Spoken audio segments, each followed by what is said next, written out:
digital image of. So right here, we have the profile and the scan.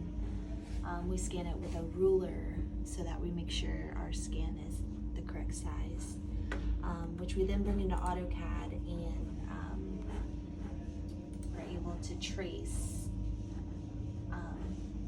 in order to make the knives necessary to replicate this profile. So from the scan, I've traced the profile